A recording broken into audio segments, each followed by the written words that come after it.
Coucou tout le monde, j'espère que vous allez bien. Oh mince, est-ce que j'ai mis mes écouteurs déjà?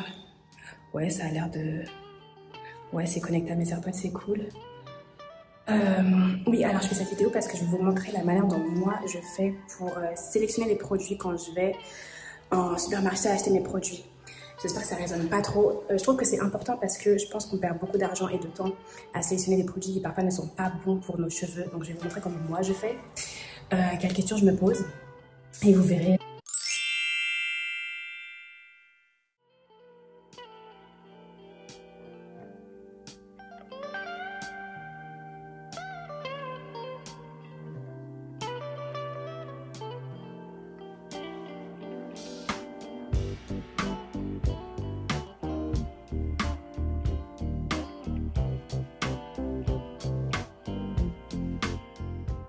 Donc pour moi, la première chose à faire quand vous allez acheter des produits pour vos cheveux est de vous assurer que vous savez quelle catégorie de produits vous devez vous acheter.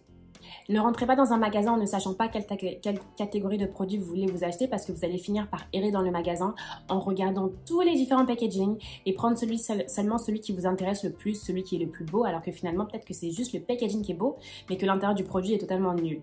Il faut aussi s'assurer de ne pas prendre le produit qui est toujours le moins cher parce que le moins cher n'est pas forcément celui qui est de meilleurs ingrédients, de meilleure valeur, même si on sait très bien qu'on a tous des budgets qui sont différents.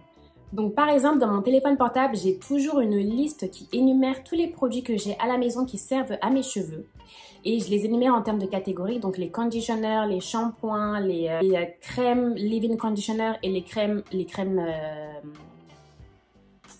telles que les gels, genre, parce que c'est différent, pour voir quel type de produit j'ai et quel type de produit il me manque. Et ensuite, quand j'ai fini de les énumérer en termes de catégories, je les énumère en termes de est-ce qu'ils sont plus de type hydratant ou est-ce qu'ils sont plus de type protéiné.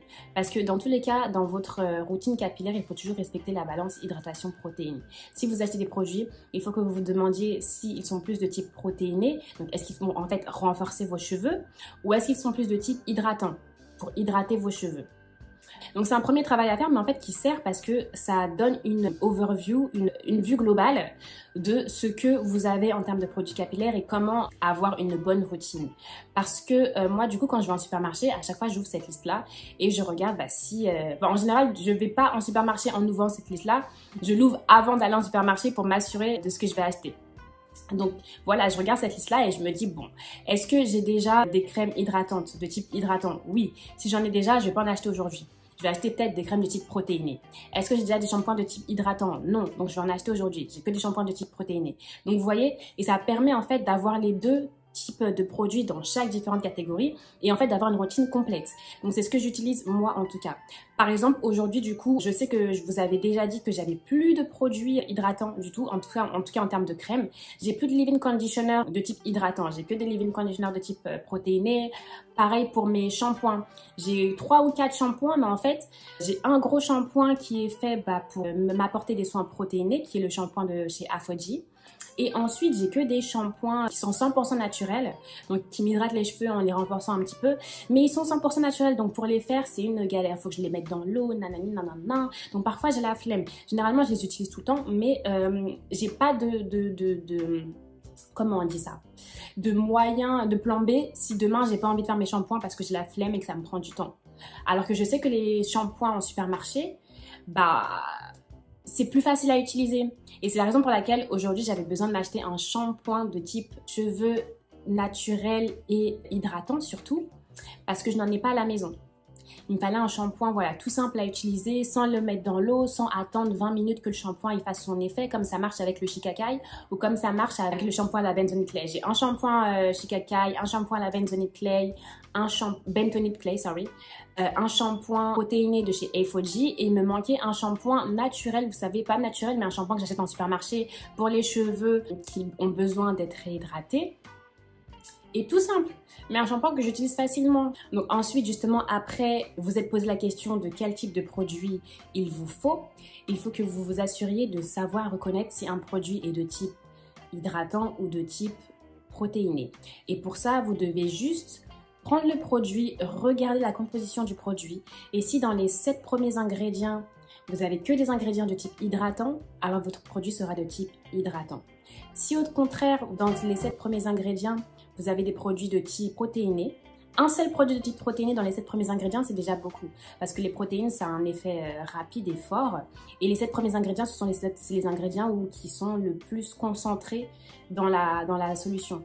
Dans les compositions, on nomme les produits, on énumère les produits en fonction de leur quantité en décroissance. C'est-à-dire que le premier produit sera le produit qui a le plus de quantité et le second sera celui qui a le plus de quantité après le premier et on continue jusqu'à la fin. Donc, regardez les 5, 6, 7 premiers ingrédients. Si vous voyez que ces ingrédients-là sont plus de type hydratant, votre produit sera plus de type hydratant. Si au contraire, votre produit contient des protéines à ce niveau-là, donc au niveau des 7 premiers ingrédients, alors vous pouvez considérer que ce produit-là est de type protéiné. Et dans les protéines, il y a tout ce qui est amino acids, il y a tout ce qui est en général hydrolyzed protein. Vous avez toujours quelque chose qui s'appelle hydrolyzed protein. Ça signifie que votre produit est justement de type protéiné. Si vous avez des hydrolyzed protein, mais que ça vient en avant-dernier dans la composition, moi, c'est ce que je considère un produit qui est both. C'est-à-dire qu'en gros, il a les deux, mais il n'est pas vraiment protéiné parce que les protéines, il n'y en a pas énormément et il est plus de type hydratant. Troisièmement, je pense que vous devez aussi être capable de déterminer la toxicité d'un produit.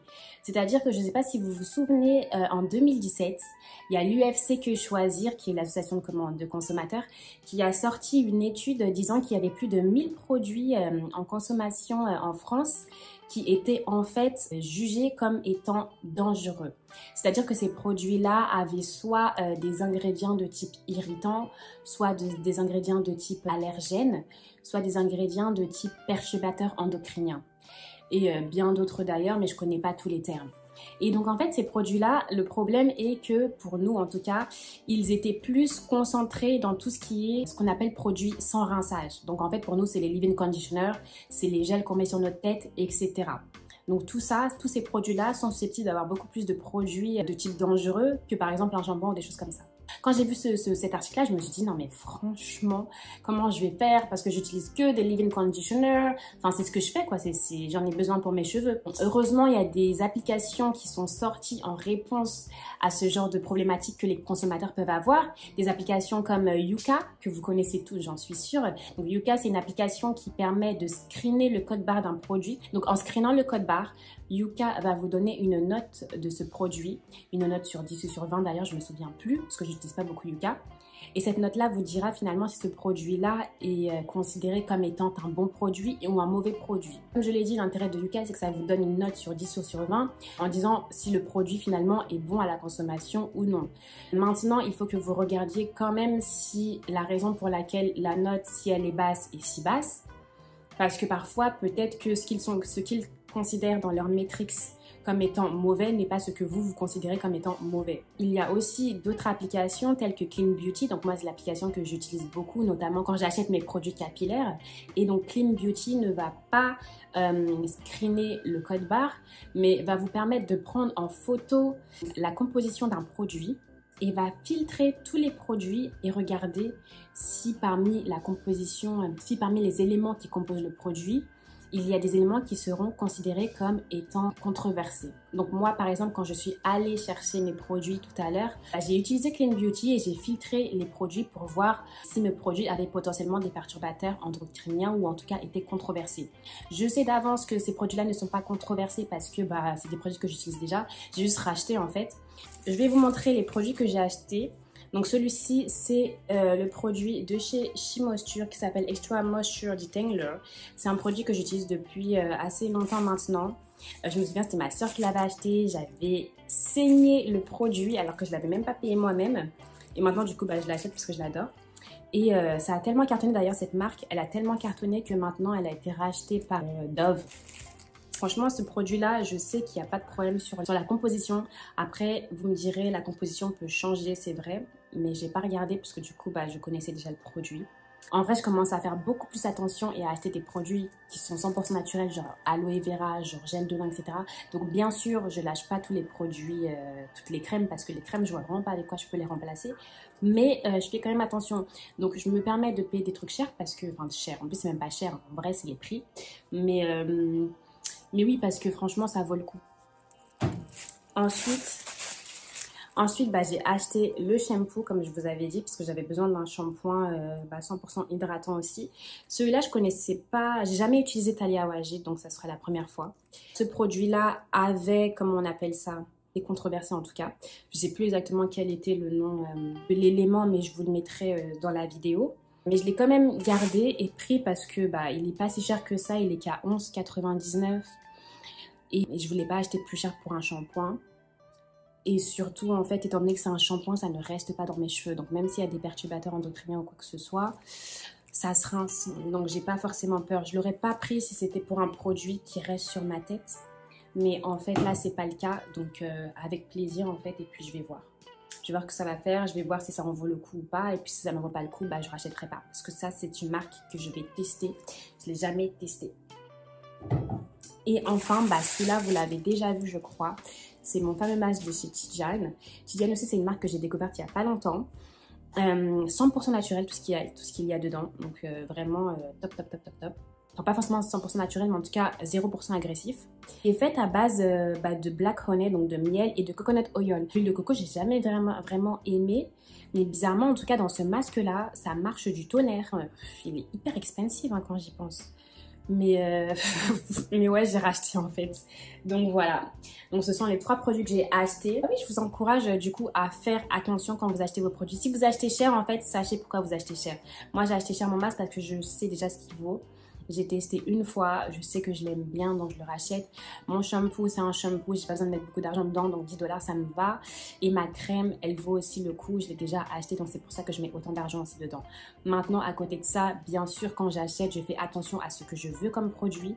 Comme ça, pas de problème. Genre, je sais que la catégorie de produits que j'achète, je sais pourquoi je l'achète, c'est parce qu'il m'en manque.